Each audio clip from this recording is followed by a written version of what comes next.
Y ya al final la noticia de la alarma era al revés, la desactivaron. La desactivaron, sí, pero sí vi a tiempo su mensaje. Atenta, doctora, vamos a entrar a ver. La Constitución Política de los Sí, Estados tiene las Unidos preguntas. Mexicanos de 1917 fue promulgada en Querétaro en plena revolución.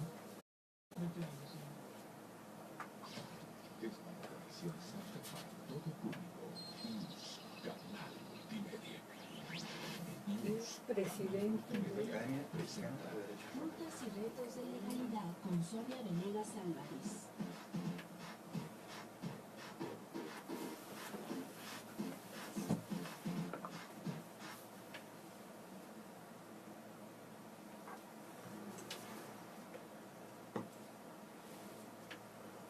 Muy buenas tardes a todos. Bienvenidos a su programa Rutas y Retos de Legalidad, en donde exploramos temas relacionados con el derecho administrativo, derecho de los ciudadanos, justicia administrativa, subespecialidades del derecho administrativo. La tarde de hoy nos acompaña el maestro Joel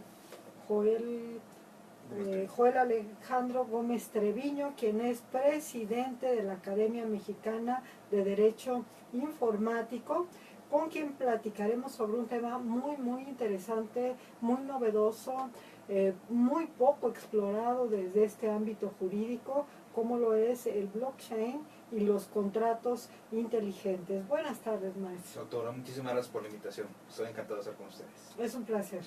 Les recordamos que estamos transmitiendo desde Avenida Universidad 2219 a un costado de Ciudad Universitaria en las instalaciones del Sistema de Universidad Abierta y Educación a Distancia. El tema de hoy, les comentaba, el blockchain y los contratos inteligentes.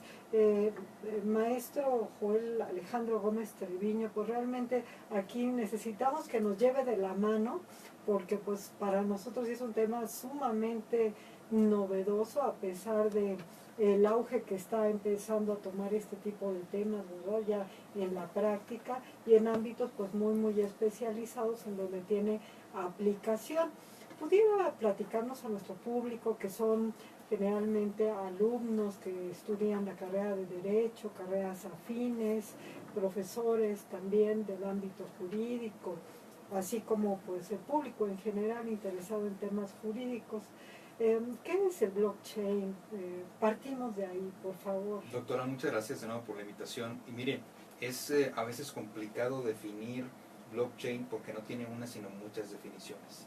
Dependiendo cómo queramos aproximarnos al concepto es como podríamos definirlo. Y nada más para remontarnos un poquito a la historia. Hace muchísimos años, cuando se daba el comercio de manera natural entre las personas y no existían las computadoras, pues ¿qué era lo que hacían los comerciantes? Pues tenían sus libros, ¿no? Sus libros contables, eran a fin de cuentas libros contables, donde registraban pues los ingresos y los egresos, las entradas y las salidas, básicamente. Y eran sagrados esos libros, porque si se perdía el libro, pues se perdía todo historial sobre cómo se habían llevado las transacciones, quién pagó qué, cuándo recibiste el dinero, cuándo salió el dinero, a quién pagaste, en fin, era un relajo. Entonces, de alguna manera, blockchain se asemeja mucho a ese fenómeno, pero ahora en el mundo informático, en el ámbito digital. Hay una definición que me gusta mucho, que es un poco, llama un poco la atención, pero la voy a comentar. Sí, es una definición de Don y Alex Tapscott, que son especialistas en blockchain. Dice que la cadena de bloques, o blockchain, es un libro digital incorruptible de transacciones económicas que pueden programarse para registrar no solo transacciones financieras, sino prácticamente todo tipo de valor. Si uno sigue investigando sobre ese tema, se va a dar cuenta de que blockchain es muchas cosas, o se puede definir de diversas maneras. Yo encontré una definición con aproximaciones de elementos, y voy a platicarles más o menos cuáles son esos elementos que componen esa definición. Primero que nada, blockchain es una base de datos. Imaginémonos que es un Excel, ¿sí? Si lo quisiéramos ver de una manera muy simple, muy sencilla, es un Excel. Es un Excel gigante, de grandes proporciones, con mucha información que está ahí adentro. Por eso se le llama base de datos. ¿Qué características tiene esa base de datos? Es descentralizada, no existe un solo repositorio, sino que existen muchos repositorios. Es distribuida o replicada globalmente. Cada persona que forma parte de esta cadena de bloques tiene una copia completa del bloque. Está formada desde nuevo por estas cosas que se le llaman cadena de bloques, que más tarde platicaremos en qué consisten, y está diseñada para evitar su modificación. Es otra de las grandes bondades de esta cadena de bloques. Claro, porque si lo que nos ha platicado pues, tiene distintos usuarios y se distribuye la información por bloques, pues ahí pensaríamos que pudiera haber cierto riesgo, pero ya nos está comentando que una característica importante, además de, pues, pudiéramos decir una utilidad de registro, Así es. es esta inmodificabilidad que tiene, ¿no? Sí, la inmutabilidad es una de las características más importantes de blockchain y es de las cosas que lo hacen más atractivo. Otra parte interesante es que todas las personas que participan en esta cadena de bloques, todas pueden ver la información que contiene la cadena de bloques, todas tienen una copia completa de la cadena de bloques y bueno, eso hace que haya muchos ojos que están viendo la información. Puedes ver mucha información que está en la cadena de bloques, puedes ver toda la cadena de información que está ahí, lo puedes ver en tiempo real, es decir, en cualquier momento que se hace un cambio en la cadena de bloques, todo el mundo tiene acceso a esos cambios. No hay esa susceptibilidad de, bueno, es que una persona cambió el Excel, pero luego lo dejó ahí, a lo mejor llegó otra persona y lo cambió. No, aquí todos los cambios y todo lo que sucede en blockchain se ve en tiempo real. Simultáneamente cualquiera de las personas pueden ver. Entonces, todo esto que hemos estado platicando nos ha llevado a otra manera común en cómo se define el blockchain, que es una contabilidad colectiva a través de Internet. ¿Sí? Pues Es una manera interesante, en inglés DLT, Digital Ledger Technology, y esto es lo que nos hace pensar en que es una parte contabilidad, es una parte de derecho, es una parte de sistemas, es una parte de bases de datos, en fin, hay muchas materias involucradas en la cadena de bloques. Y otra de las partes más interesantes es que los participantes de la red, que se les suele llamar mineros, procesan y validan cada transacción. ¿Esto qué significa? Que mientras la transacción no esté validada, no forma parte de la cadena de bloques. Y al validarse una transacción, esa transacción se replica en toda la base de datos y todas las personas tienen esa nueva transacción en sus computadoras. No, pues desde luego que ha de tener una gran utilidad, pero aquí me llama la atención y me surge la pregunta. Siempre va a haber un aspecto contable como tal, un aspecto numérico, por así decirlo, o puede ser una base de datos, perdón, ignorancia, ¿verdad? O una base de datos de información, probablemente, no sé, se me ocurre registros de pacientes en un sistema de salud público. ¿Es posible eso o nada más tiene esa perspectiva, vamos a llamarla matemática para...? Es una pregunta muy interesante, doctora Sonia, y mire, llegamos nuevamente a otra parte de la definición de blockchain, que hemos estado como digiriendo la parte por parte. Hay otras personas que dicen que blockchain es una cadena de hechos, ¿sí? O es un libro de hechos. Entonces tú registras en ese libro hechos, cosas que suceden en la vida cotidiana. Normalmente estamos acostumbrados a verlo desde el punto de vista contable, porque blockchain nace con Bitcoin. Este fenómeno de criptomoneda que pues está en boca de todo el mundo quiere ser millonario comprando del mundo bitcoins, y son, que quiero que sepa que la tecnología subyacente de Bitcoin es blockchain. El Bitcoin se hizo tan famoso y se hizo tan robusto gracias a que existe blockchain.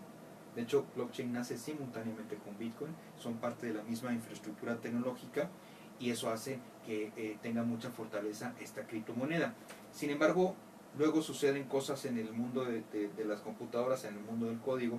Llegó una persona que no estuvo de acuerdo con Bitcoin y dijo: Bitcoin es muy cerrado, nada más me permite hacer transacciones financieras, solamente puedo estar presente bajo las condiciones que diseñaron los creadores de Bitcoin, no me permite hacer otras cosas, entonces yo voy a crear una segunda generación de cadena de bloques. Y esta persona de nacionalidad rusa, Vitalik Buterin, hizo una segunda generación de blockchain sobre la cual se pueden crear contratos inteligentes. Que es otro tema que vamos a platicar más tarde. Entonces, en resumen, su respuesta es más que transacciones económicas. Obviamente, más allá de la matemática, más allá de la contabilidad, se pueden hacer muchas cosas sobre la cadena de bloques. Sí, muy muy interesante eso, porque pues realmente cuando nos explicaba yo me estaba imaginando justamente una transacción financiera, pero yo me la imaginaba como un SPAY, ¿no? De pronto, pues bueno, alguien hace un SPAY y seguramente a todo el sistema, cuando menos a las dos instituciones y a la Cámara de Compensación, le tiene que llegar en tiempo real prácticamente, ¿no? Esa operación. Qué bueno que pones ese ejemplo, doctora, A ver, porque dígame. en el mundo en que vivimos y que estamos acostumbrados desde hace más de un siglo, estamos acostumbrados a trabajar con intermediarios. Ujú. Usted acaba de mencionar algo muy importante, que son estas intermediarios bancarios, estas clearing houses, como le dicen en Estados Unidos, estas cámaras de compensación, son las que hacen posible el comercio a nivel internacional o el sector financiero, el funcionamiento de los bancos, de todas las empresas que forman parte del sistema financiero internacional. Todos dependen de estas casas de compensación, de esas cámaras de compensación, y dependen de los bancos. Sí, Pues para sí, todo, sí. tú quieres una transacción de carácter económico, pues tienes que ir al banco a depositar o a pedir el retiro o a pedir que le depositen a alguien, o tienes que hacerlo a través de computadora o tienes que hacerlo a través de algún mecanismo, pero tienes que hacerlo necesariamente usando un banco, y ese banco no se maneja solo, necesita una cámara de compensación para Sí, que sí, cuando claro. llegue el dinero a otro banco, pues sepan que ya hubo un débito y hubo una acreditación del dinero, en fin. Blockchain desaparece intermediarios, no necesitas ningún intermediario, las partes se comunican directamente entre sí sin necesidad de ningún intermediario y realizan negocios sin conocer a la contraparte y sin necesidad de ningún intermediario, con la garantía de que habrá satisfacción en la transacción. Se pudiera decir entonces que lo que hay en blockchain es como el cimiento de estas nuevas tecnologías financieras.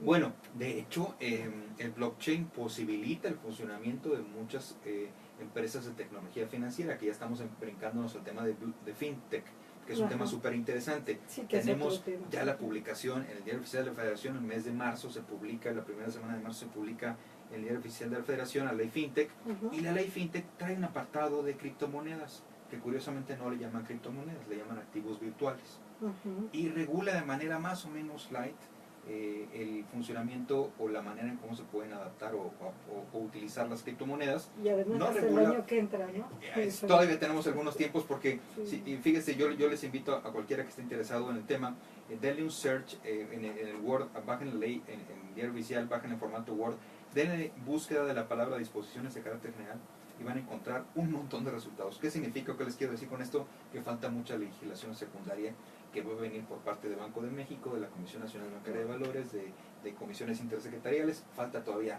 mucha regulación secundaria, pero cuando menos ya tenemos las bases principales. Sí. Bueno, en esto siempre resulta que la realidad va mucho más adelante de lo que camina el Estado, ¿no? De la velocidad del Estado propiamente.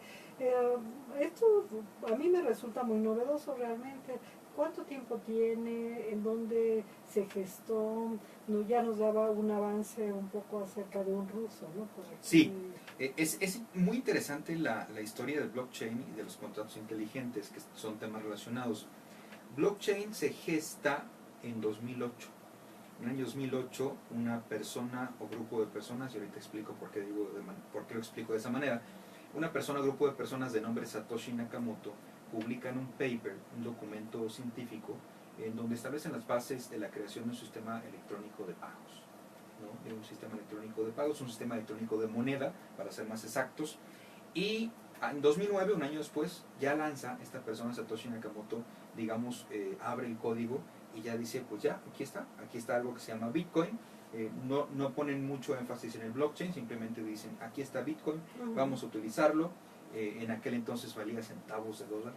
Un Bitcoin, centavos, yo valía recuerdo que cuando se 75 empezó a centavos de promover en dólar. México lo escuché en un programa de radio común y corriente, por así decirlo, Sí. ordinario, como cuando anuncian esos productos milagro, ¿no? Hay que llevar Sí, una promoción. sí. Así se introdujo la publicidad de Bitcoin en México. Así empezó. Esto sucede en 2008-2009. En 2009 es cuando ya formalmente empieza Ya, o se abre el 9 mercado. años.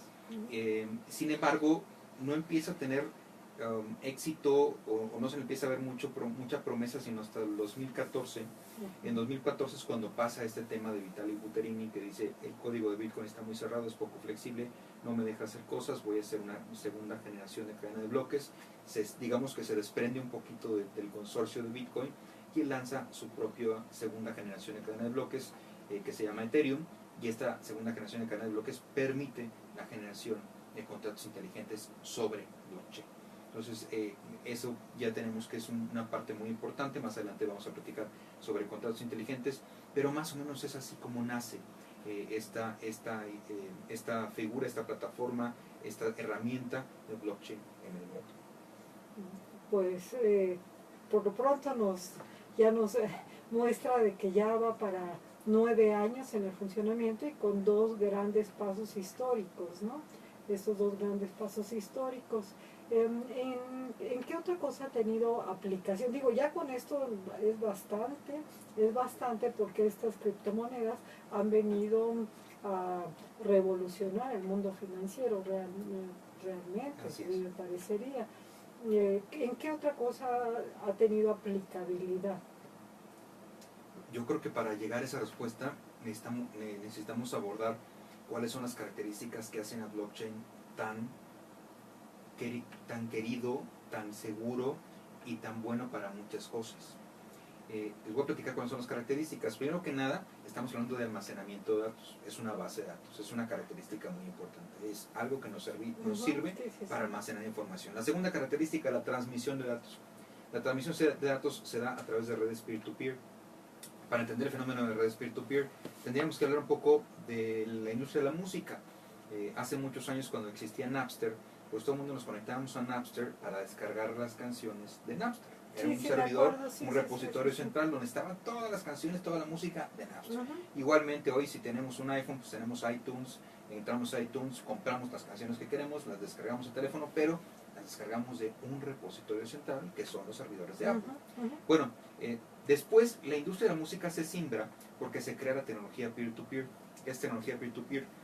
Es un software que te permite interactuar con computadoras de otras personas que están a distancia. Entonces, de repente se inventaron plataformas como Kazaa, entre otras, LimeWire, etcétera, que te permitían descargar canciones de alguien que tú no conoces, pero que las tiene en su computadora. Digamos que ese software abre una parte de tu computadora y le permite al usuario ver qué tienes en tu computadora y sacar lo que él quiere. Pues esas son las redes peer-to-peer. Esa es la base de funcionamiento del blockchain, porque finalmente todos los participantes se conectan entre sí directamente sin necesidad de un repositorio central o de un intermediario. La otra característica es la confirmación de datos. Hay una validación mediante procesos de consenso entre todos los nodos o los participantes en esta cadena de bloques, es decir, se da una minería a través de algoritmos mediante un tema que se llama prueba de trabajo.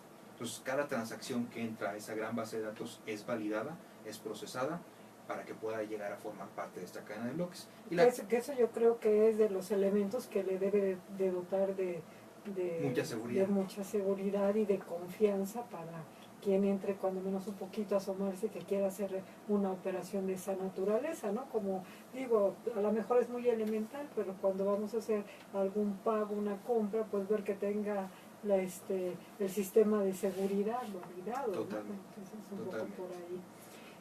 Y la cuarta característica, doctora, que es la más importante, no la más importante, pero una de las más importantes, es la manera en cómo está construido para evitar que se modifiquen los datos. Está construido de una manera en que cualquier persona puede agregar información, puedes ver información, pero no puedes editar información. De hecho, las transacciones son irreversibles. Una vez que las realizas, no hay reversa. Porque esa es la característica del blockchain. Es irreversible en el sentido de que ya quedó plasmada en una cadena de bloques, y ya la transacción se finiquitó, no es manipulable, no es editable y además todas las personas tienen la misma información.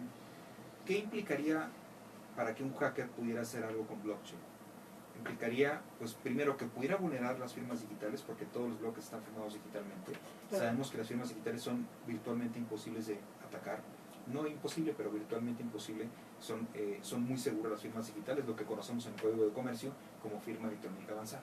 Exacto. Entonces, primer paso, pues, tendría que vulnerar esta seguridad de las firmas digitales. Segundo paso, tendría que cambiar los bloques de todos los nodos. Es decir, tendría que irse con todos los participantes de la cadena de bloque y editar todas las cadenas de bloques de todos para que una transacción falsa o manipulada pudiera formar parte de esta cadena de bloques. Por eso es parte de lo que lo hace tan interesante este fenómeno.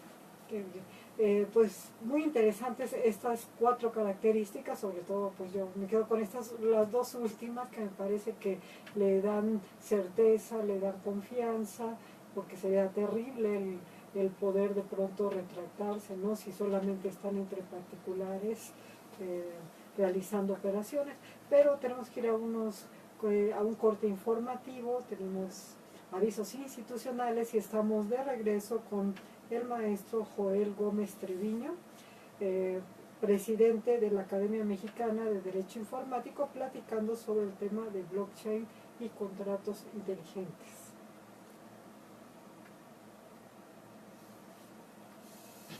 Regresamos con Rutas y retos Realmente diarios todas con estas Sonia Venegas Álvarez. son novedades, así como que, y bueno, ya ahorita nos dice, tiene 9 años, pero Sí, la gente apenas está abriendo sus aperturas. y sí, teniendo la confianza y como dice, pues también la publicidad, ahí impulsado por la publicidad de hágase rico de la noche a la mañana, porque sí hubo sus casos, ¿no? Creo que escuché por ahí o leí de un caso de una abuela que le compró a su nieto al nacer una Bitcoin, así como para ver qué suerte corrían y se volvió ahora ya millonaria, ¿no? En Inglaterra, historias de esa naturaleza, pero realmente Un caso muy interesante de una persona que dijo, quiero pizza, quiero comprar una pizza y no tengo dinero, pero tengo aquí 2 bitcoins, cuando no valía casi nada. Entonces le dice una pizzería, sí, cómo no, dame tus bitcoins y yo te mando la pizza. Le mandan la pizza por 2 bitcoins. Bueno, pues esa pizzería hoy es dueña de $40,000. Porque los bitcoins han llegado a tener un valor de $20,000 cada uno. sí, se han alcanzado los valores. Y además creo que otra ventaja que tienen es que se pueden negociar centavos, ¿no? De Bitcoin. Así es. Y esta cuestión de que las personas puedan ver en el momento que quieren imaginar, que quieren comprar, cuánto cuesta y que sea, Atenta, doctora, vamos a regresar al segundo bloque. y es algo muy atractivo.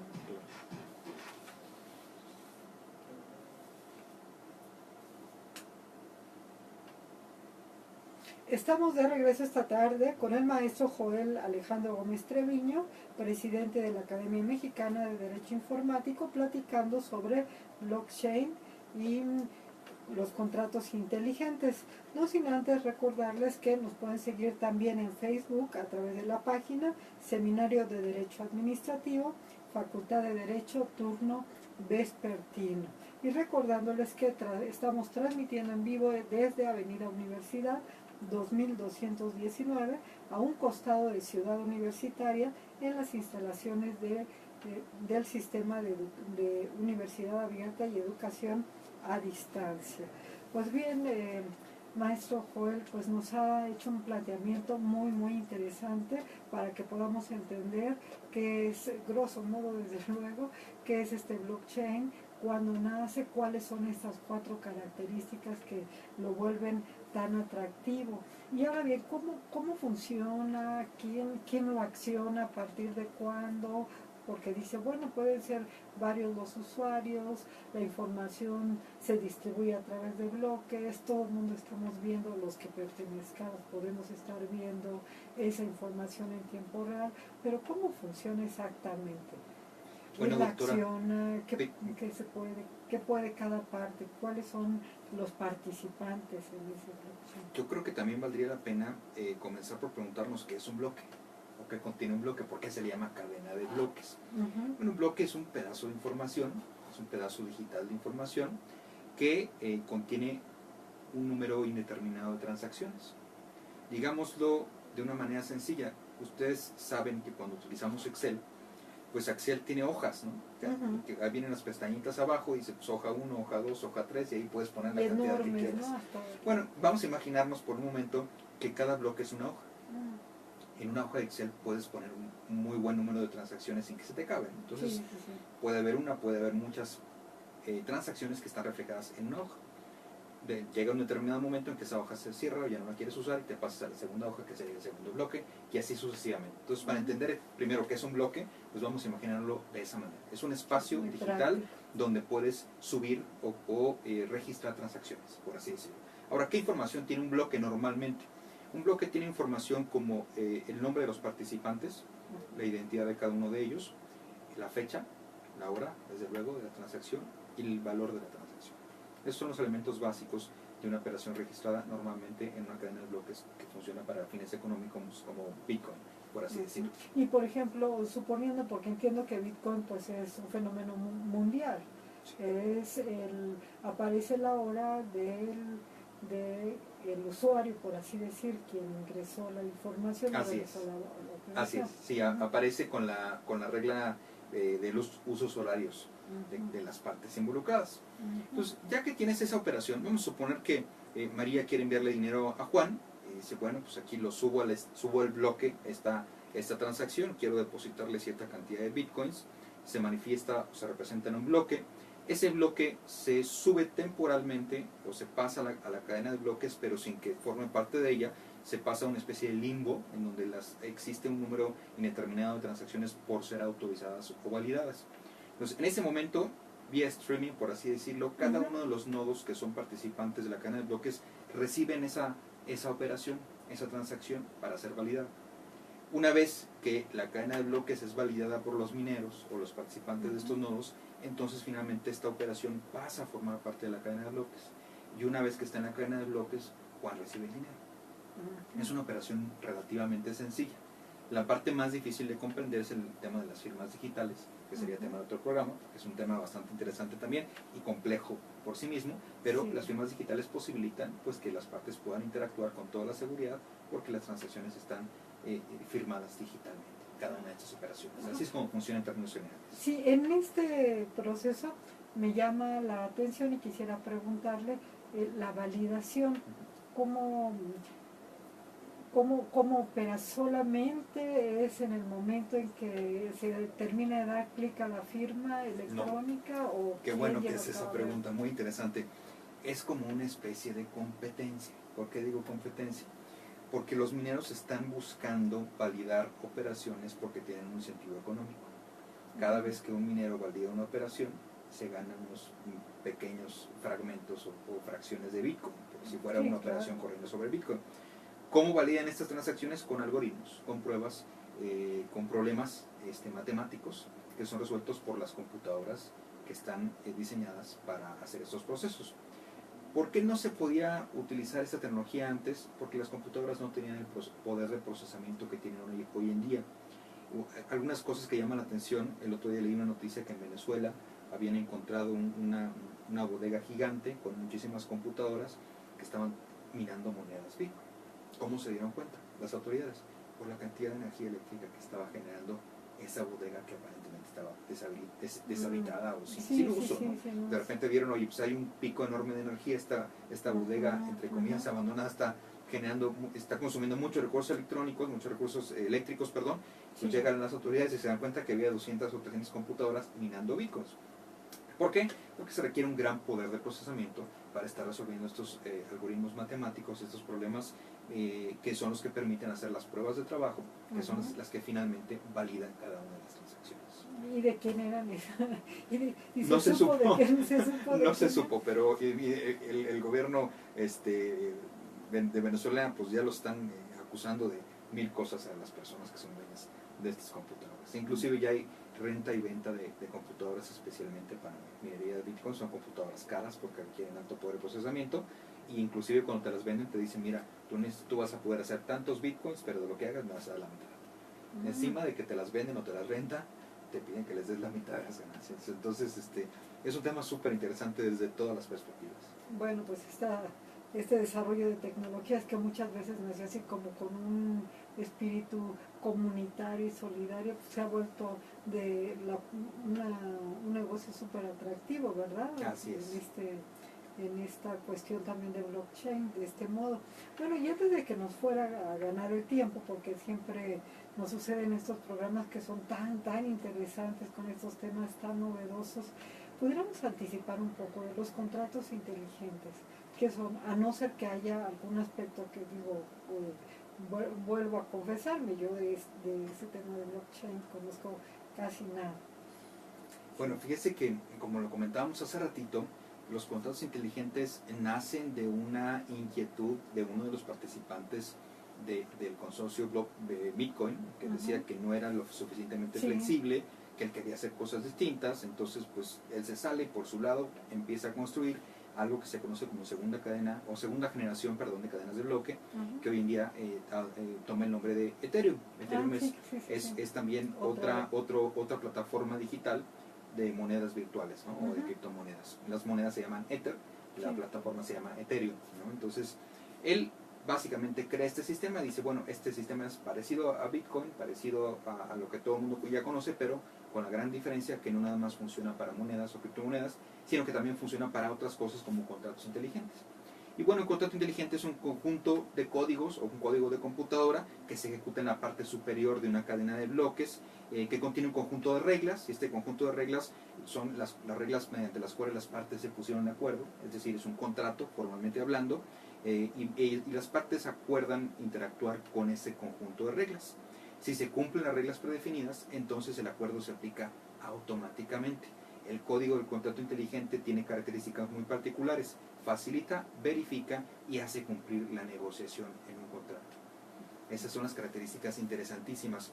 Y cuando hablamos de contratos inteligentes, muchas veces pensamos que es tecnología de último minuto, ¿no? Decimos, bueno, es algo del 2018 o del 2017 para acá. Muchos pensamos, pero no. Fíjense que interesantemente, este concepto nace en 1994 con un criptógrafo de nombre Nick Szabo, en donde él visualiza la posibilidad de crear contratos que se ejecuten automáticamente. Él desarrolla el concepto, pero no la puede llevar a cabo, porque la tecnología de 1994 no era lo suficientemente robusta, no era lo suficientemente rápida, no era lo suficientemente poderosa, y entonces se queda dormido el concepto de contratos inteligentes. Y no es hasta esta segunda revolución de blockchain, porque la primera revolución de blockchain fue Bitcoin, fue en 2014 cuando se empieza a gestar todo este movimiento de la segunda cadena, la segunda generación de cadenas de bloque, que empezamos ya a hablar de la posibilidad real de crear contratos inteligentes. Contrato inteligente no es contrato electrónico. A veces las personas se confunden, ¿no? Contrato electrónico pues es cualquier pacto que se celebra a través de medios electrónicos, ¿no? Correo electrónico, mensajería instantánea u otros medios electrónicos, redes sociales, cualquier cosa que se nos ocurra que se celebre por internet, donde se puede expresar la voluntad y expresar la aceptación de esa oferta, en ese momento se crea un contrato electrónico. Contrato inteligente es distinto. Estamos hablando de plataformas electrónicas, pero definitivamente es un código de computadora que está montado sobre la cadena de bloques, que tiene esta capacidad de facilitar, ejecutar y sobre todo hacer cumplir la negociación.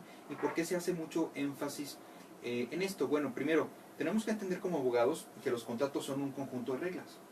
Básicamente, si el contrato tiene 10 cláusulas, pues son 10 reglas que tú estás poniendo en el contrato. Si pasa esto, entonces la consecuencia es esta. Estás obligado a esto y yo voy a hacer esto. Tú haces, yo te pago. Son derechos y obligaciones. Acordados bajo el principio de autonomía de la voluntad. Exacto, el principio rector del derecho privado. El principio rector del derecho privado.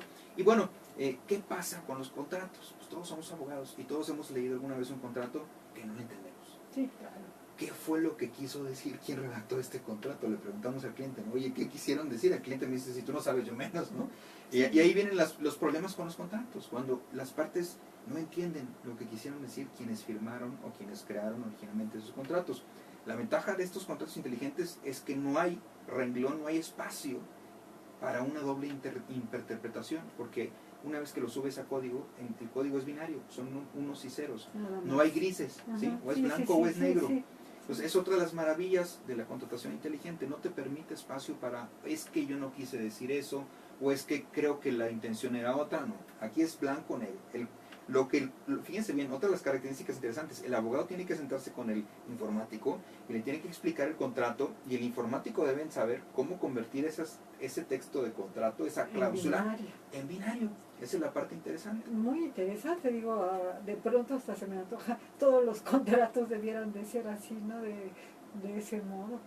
Y de hecho, desafortunadamente no todos los contratos son candidatos a convertirse en contratos inteligentes. ¿Por qué? Porque una de las características más importantes de los contratos inteligentes es que son autoejecutables. ¿Qué significa autoejecutables? El blockchain está abierto a recibir un input, que es una información que le va a decir esto ya sucedió. Y si ya sucedió esto, significa que tu blockchain debes de hacer esto. Vamos a poner un ejemplo para que la gente lo entienda. Vamos a suponer que queremos irnos al mundial. y vamos a comprar un boleto de avión para irnos a Rusia a disfrutar del mundial, esperamos que le vaya muy bien a México. Pues Claro. sacamos el teléfono inteligente, sacamos la aplicación de vuelos, una aerolínea X, y la aerolínea X acepta criptomonedas. Vamos a suponer que acepta Ethers, que es la base de los contratos inteligentes. ¿Qué es lo que sucede? Localizamos el vuelo, lo compramos y lo pagamos con criptomonedas.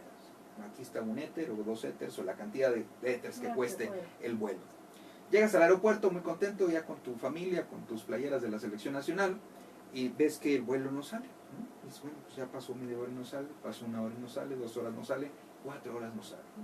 Bajo las más recientes disposiciones o modificaciones a la Ley de Aviación Civil y a la Ley Federal de Protección al Consumidor, Claro. si un vuelo no sale después de 4 horas, tienes derecho a que se te compense con el 25% del valor del vuelo.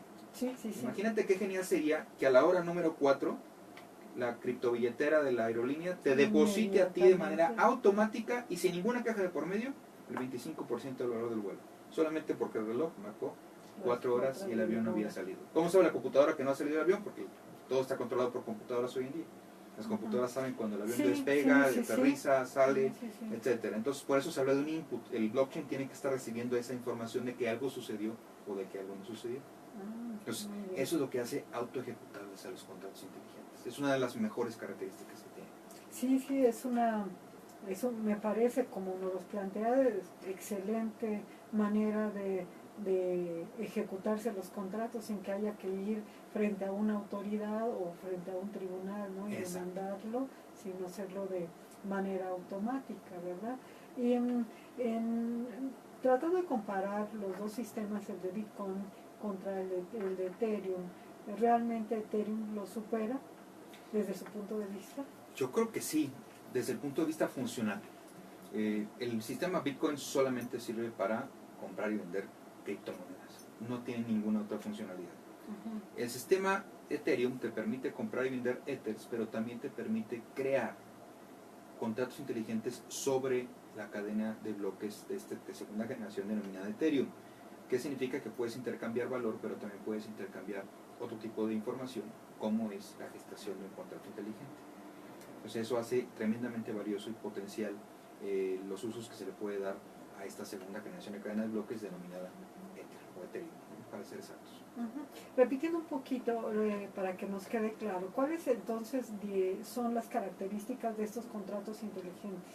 Además de ser autoejecutables. Miren, los contratos inteligentes tienen características muy particulares. Son autoverificables, todo el tiempo puedes verificar qué está sucediendo porque están montados en la cadena de bloques. En cualquier momento puedes verificar el estado que guarda ese contrato. Es un contrato inmutable o incorruptible, no lo puedes modificar. De nueva cuenta está metido en una cadena de bloques, todo el mundo lo puede ver, nadie lo puede modificar. Y la parte más interesante es que es autoejecutable, como lo acabamos de mencionar, y además el valor queda retenido en la cadena de bloques. Es decir, tú puedes decir, a ver, yo te voy a pagar 100 Ethers si tú me entregas la totalidad de una página web, ¿no? Me diseñas una página web de pies a cabeza y cuando la pongas a mi nombre y el dominio está en mi nombre, bla, bla, entonces se va a correr el proceso de pago. Pero resulta ser que en el momento que tú entras a la cadena de bloques, tú ya diste esos Ethers y ya están en el blockchain. El blockchain está reteniendo ese dinero, esa criptomoneda, que ya sabe que no se puede usar para nada más que para complementar el contrato. Cosa muy distinta sería que el contrato no llegara a buen término, ¿no? Pero sí, si la cadena de bloques recibe la información de que las obligaciones han sido cumplimentadas o han sido cumplidas, en ese momento el blockchain libera ese dinero que está guardado en la cadena de bloques y lo deposita en la criptobilletera de la persona que realizó el trabajo o la labor para la cual fue contratado. Entonces es otra característica interesante. Ya no dependemos de, bueno, voy a ver si el banco está abierto, voy a ver si pasa o si no pasa, si el tipo de cambio. Es un contrato que está sujeto a una condición y que una vez cumplida la condición, autoejecutable, ¿no? Lo cual hace muy práctico el mundo en que se puedan aplicar este tipo de contratos, como el mundo de los negocios financieros. Exactamente. Entonces esto es muy atractivo. Bueno, antes de ir a nuestro segundo corte informativo, nos queda un minuto. ¿Algo más que quiera agregar sobre estos contratos inteligentes que le parezca muy importante? Más que nada, a mí lo que me gustaría es hacer una invitación a los jóvenes que nos están escuchando, los profesores, personal de la Universidad Nacional Autónoma de México, que tengan en cuenta que somos muchos abogados en México. Según las últimas estadísticas que consulté de INCO, hay 300,000 personas estudiando Derecho actualmente en México. Hay casi o más de 1 millón de personas que tienen cédula profesional de abogado. Vamos a salir a competir, o van a salir a competir los muchachos a un mercado muy, muy lleno de profesionales que están ofreciendo los mismos servicios. Divorcios, cuestiones civiles, cuestiones mercantiles, cuestiones laborales, cuestiones administrativas, penales, son las mismas materias de derecho de hace 100 años. Esto nos permite abrir los ojos y entrar a mundos en donde hay muy pocas personas, hay muy pocos abogados que están viendo estos temas, y eso hace que sea un mercado muy interesante para cualquier persona que sea especialista en estos temas. Sí, totalmente, es una nueva vertiente para el desarrollo profesional. Pues estamos hablando de lo que nos expone aquí, que tiene 4 años prácticamente, entonces pues es todo, tienen todo un mercado por explorar, y además que se me hace sumamente interesante. Vamos a un corte institucional, a escuchar mensajes, y estamos de regreso con el maestro Joel Gómez Treviño.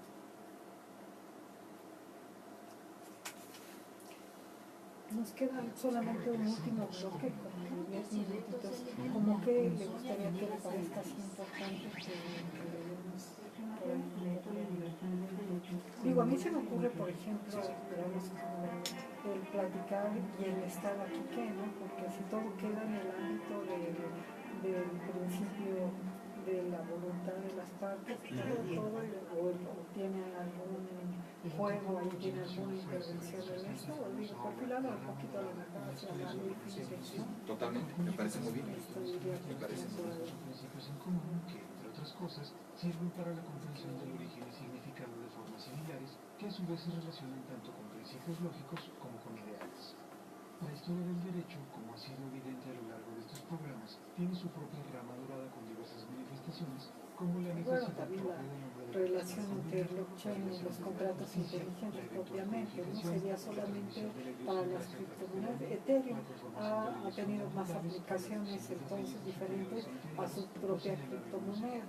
Sí, pues la parte adicional es la de los contratos inteligentes. Puedes celebrar cualquier tipo de contrato que sea capaz de ser autoejecutable. Esa es la parte importante. No todos los contratos pueden ser inteligentes. Pueden ser inteligentes los que estén susceptibles de ejecutarse. ¿Y quién determina eso? ¿El técnico en informática? Son las reglas en cómo codificas el contrato. Entonces tú lees el contrato, tú vas a recibir el input de que esto sucedió o de que no sucedió. Si esto sucede, entonces liberas el pago de las criptomonedas. Que es el Va a ser como alguna causa y efecto. Si se va así, no se puede plantear en ese modelo, porque pues sí se antoja muy interesante, el ahorrarse tiempos en los tribunales, además, también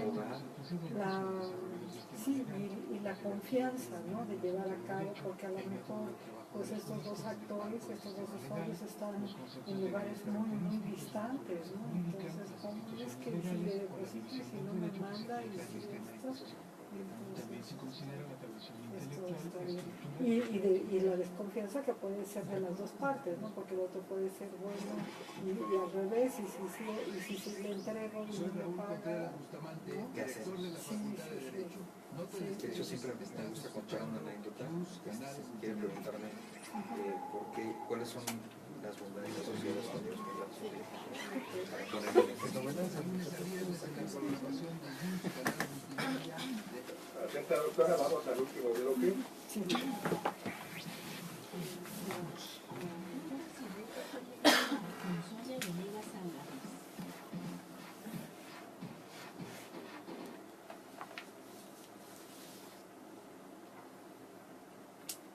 Nos encontramos esta tarde platicando con el maestro Joel Gómez Treviño sobre el blockchain y los contratos inteligentes, recordándoles que nos pueden seguir a través de Facebook en el en la página Seminario de Derecho Administrativo, Facultad de Derecho, turno vespertino. Envíenos sus comentarios si es que no están en exámenes finales. Ok, vamos a nuestra cápsula informativa de cada semana.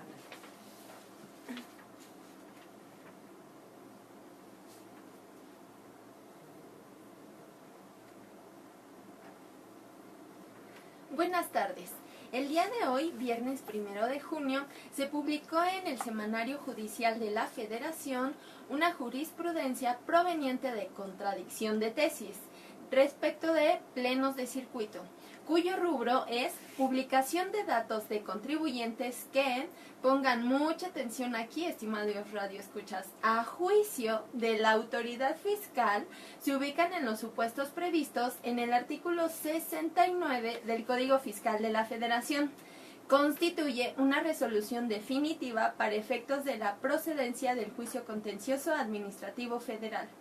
En términos generales, esta jurisprudencia señala que, derivado del artículo 3 de la Ley Orgánica del Tribunal Federal de Justicia Administrativa, se advierte que para efectos de la procedencia del juicio contencioso administrativo federal, una resolución se considera definitiva cuando no admita recurso administrativo o cuando la interposición de éste sea optativa. Son definitivas las resoluciones que ponen fin a una instancia o procedimiento o cuando son la manifestación aislada de la voluntad de una autoridad. Por tanto, de acuerdo con esos parámetros, la publicación de los datos de un contribuyente en el listado a que se refiere el artículo 69 del Código Fiscal de la Federación es una resolución definitiva. Al constituir una manifestación aislada de la voluntad final del Estado en cuanto a considerar que el contribuyente se ubica en alguno de los supuestos señalados en el propio precepto. En consecuencia, contra dicha publicación, procede el juicio contencioso administrativo federal sin que obste que se disponga que el contribuyente inconforme con la publicación de sus datos podrá promover aclaración, ya que esta última no constituye propiamente un recurso. Y además, el vocablo podrá, usado en la regulación de recursos administrativos, significa que es optativo para el particular promoverlo o acudir directamente al juicio contencioso administrativo, en el entendido de que, si decide hacerlo, podrá impugnar en este la resolución que no acoja su solicitud de aclaración. Esta jurisprudencia deviene de los criterios contendientes, el sustentado por el séptimo tribunal colegiado y el sustentado por el 12º tribunal colegiado, ambos en materia administrativa del primer circuito. Pero aquí hay que poner mucha atención, pues ya las palabras que se usan dentro de la jurisprudencia dejan mucho que desear. En novedades administrativas, Ana María Ramírez.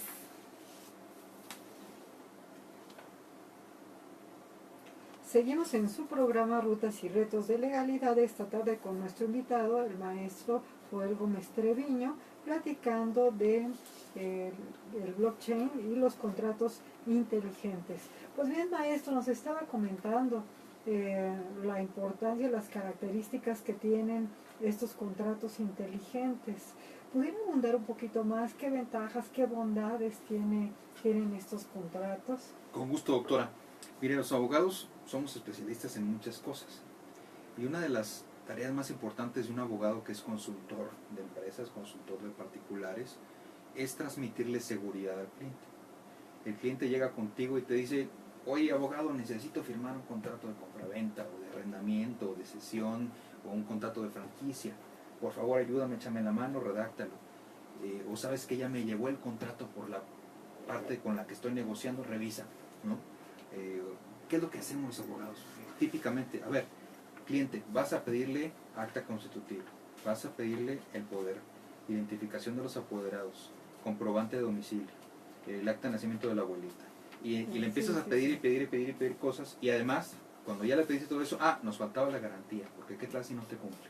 Entonces pídele una fianza, o pídele un pagaré, o pídele una prenda, o pídele una hipoteca, o pídele algo, porque no sabemos si nos vaya a cumplir. Entonces, el abogado está tratándose de bañarse o de curarse en salud y decir, ¿sabes qué? Yo hice todo lo que tenía que hacer para que las cosas salieran bien. Si sale mal, pues aquí tenemos algunas herramientas legales que nos ayudan a decirle al cliente, no te preocupes, salió mal, pero mira, aquí está el pagaré. Vamos a demandarlo, juicio ejecutivo mercantil. O aquí está la fianza, vamos a ejecutar la fianza con la fianzadora. En fin, siempre buscamos de transmitirle seguridad al cliente. Todo eso que le pedimos al cliente tiene varias consecuencias. Primero, entorpece la celebración de la transacción. ¿Por qué? Porque todo es tiempo. Sí. Todo es tiempo.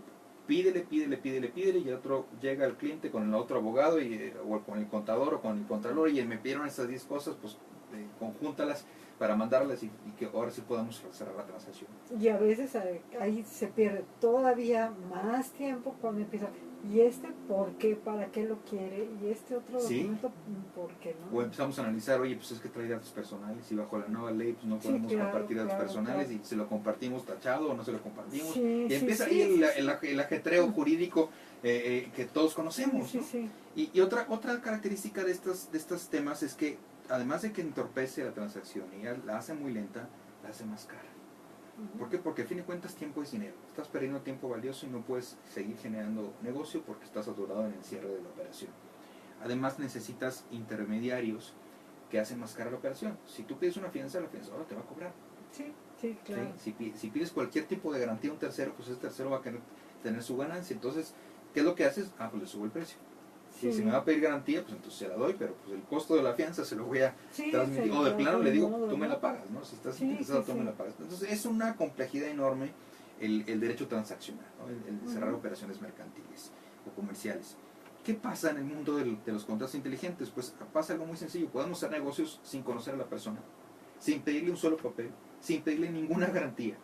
Ninguna garantía. Podemos negociar con personas completamente desconocidas. No sabemos si es hombre, mujer, persona física, moral. Si tú sabes que quieres algo de esa persona, lo sometes a un contrato inteligente, tienes la garantía de que va a ser autoejecutable el contrato. Y que si no suceden las cosas como estaban planeadas, pues el dinero nunca sale y regresa a tu propiedad, o si es que alguna abrió. Entonces es una de las grandes bondades de los contratos Facilita inteligentes. mucho el ponernos de acuerdo y la seriedad de los contratos, ¿no? Exactamente. Eso es muy interesante. El blockchain tiene aplicación en algún otro ámbito jurídico. Sí, bueno, en diversos ámbitos jurídicos. De hecho, ya se está hablando mucho de derecho de blockchain. Vamos a poner varios ejemplos. Eres abogado de divorcios, ¿no? Te especializas en separar a personas que ya no quieren estar juntas. Y ahora se están dando unos fenómenos bien interesantes. Ahora de repente la esposa o el esposo en su caso dice, oye, mi cónyuge tiene bitcoins y no están aquí en el convenio de separación. Ya nos repartimos el coche, nos repartimos la casa, nos repartimos los bienes, pero ¿y las criptomonedas, papá? ¿Qué pasó con eso, no? Entonces ya está el tema de cómo las localizo, ¿no? Pues la señora me dice que tiene, el señor me dice que no tiene, ¿a quién le creo, no? ¿Cómo localizamos, cómo trazamos esas monedas? ¿Qué les hacemos? Que se pueden embargar? ¿Puede un juez decir, oye, te embargo tus criptomonedas? ¿O cómo puede un juez ordenarle? ¿A quién ordena? ¿A los nodos? ¿O cómo sucedería ese tema? El otro tema, los impuestos. ¿Se paga o no se paga impuestos sobre las criptomonedas? ¿O se paga impuestos sobre los rendimientos que te generan las criptomonedas? Porque hoy valen 1,000, pero mañana pueden valer 2,000 Claro. y pasada mañana pueden valer 10,000. Claro, hay una ganancia cambiaria. Hay una Entonces, ganancia cambiaria. en principio sí está grabada por la ley del impuesto sobre la renta. Totalmente. El otro tema son el involucramiento de las ITF, que son las empresas, las instituciones de tecnología financiera, las empresas de tecnología financiera reguladas bajo la ley FinTech. La ley FinTech te dice que puedes aceptar o hacer operaciones con criptomonedas solo si están autorizadas por el Banco de México. Solamente las que el Banco de México autorice son las que puedes utilizar en tus plataformas virtuales o en tus plataformas A que la ofertas. fecha ya existen algunas autorizadas o No está hay todavía regulación porque está en todavía ciernes. está en ciernes. de Se lo dice que ya faltan unos pocos meses para que salga la regulación por parte del Banco de México. Esa después de y las otras muchas. elecciones.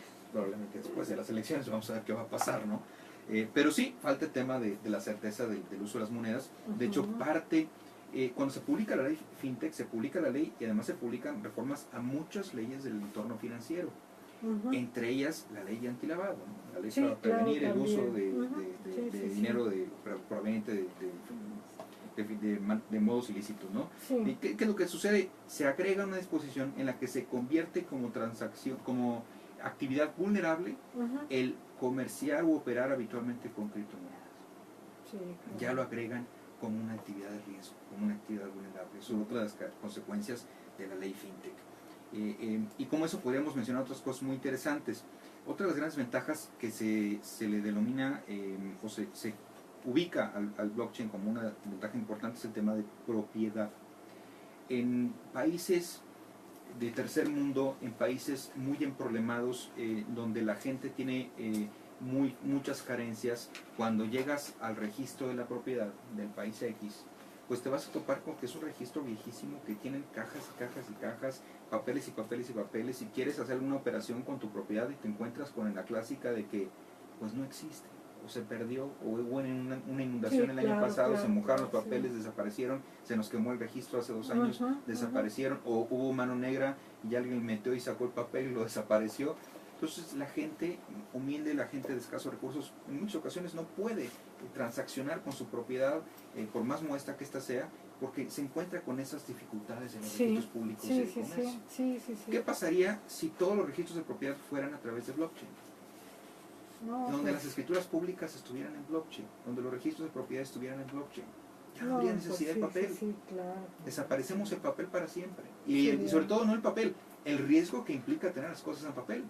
Porque el papel puede perderse, puede quemarse, puede modificarse, puede y además, vulnerarse. exacto, en el papel, pues a lo mejor el documento que me están mostrando no es la situación actual, ¿no? Sino aun cuando pueda tener la fecha de ayer, hoy en la mañana ya hubo otro movimiento, Exacto. ¿verdad? Entonces a través de este blockchain, pues podemos estar en el momento en que lo necesitamos, que lo requerimos, el hacer esa verificación de cuál es el estatus Exacto. del inmueble. Por último, las aseguradoras. Ya en México, la AMIS está trabajando en un proyecto de blockchain muy interesante. ¿Qué pasa con el mercado de seguros en México y en todos los países? Están sujetos a fraudes. ¿Por qué? Porque una misma persona puede sacar seguros en varias compañías, va y choca su coche a propósito y luego quiere reclamar de 2 o 3 compañías el pago de la póliza que sacó simultáneamente en varias compañías. Hoy en día, si las pólizas las subes a blockchain, todas las compañías de seguros pueden saber a la póliza a quién le pertenece, qué fue lo que aseguró y si se reportó o no se reportó un incidente. Entonces eso minimiza al máximo la posibilidad de fraude en materia de pólizas de seguros. Es una maravilla. Nos escribe González Arturo Zeus y le pregunta que si ya existe una empresa o corporación en México que esté aplicando contratos inteligentes. Y envía saludos a Ángeles Arismendi también. Gracias, muy amable. Existen varios proyectos de blockchain que se están gestando en México. Uno de ellos es la AMIS, que les acabo de mencionar, claro, que sí, están de las utilizando ya tecnología aseguradoras, blockchain. Se dice que está Banco muy Santander bien. también está usando blockchain para diversos proyectos. Y BBVA, Bancomer, ya está con una empresa, ya hizo las primeras transacciones basadas en blockchain desde España para reducir de manera importantísima el tiempo que celebran los contratos relativos a comercio exterior. Hay muchos temas asociados a cartas de crédito y documentación relacionada con una operación de comercio exterior. Se dice eso que está fenomenal. esas transacciones duraban 7, 8, 10 días y ahora lo hacen en 4 horas con blockchain.